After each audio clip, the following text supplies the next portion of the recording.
গায়বী মদত কিভাবে হয়? গায়বী মদত কিভাবে হবে? এমনি চাইলে হয়ে যায়? গায়বী মদত আমার আল্লাহ করবেন, আল্লাহ ওয়াদা করেছেন, ওয়া কানা হাক্কান আলাইনা নাসরুল মুমিনিন।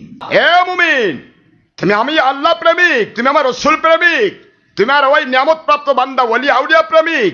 আমি আল্লাহ ওয়াদা করছি, আল্লাহ বলতেছেন আমার উপর ওয়াজিব হয়ে যায়, আমার উপর এটা ওয়াজিব হয়ে যায়, ওয়াজিফা হয়ে যায়, আমার উপর দায়িত্ব হয়ে যায় তোমার বিপদে সাহায্য করা। আল্লাহর কোরআন কি ঠিক না? 100% ঠিক না?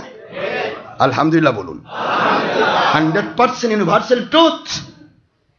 আমার কাছে গায়বী মদত আসতেছে না, কারণ এখনো আমি নবী প্রেমিক হয়েছি হয়তো, কিন্তু অলি প্রেমিক হইনি। অলি প্রেমিক হয়েছে হয়তো শুধু দুনিয়া কামার জন্য, আল্লাহ এবং নবীর জন্য নয়।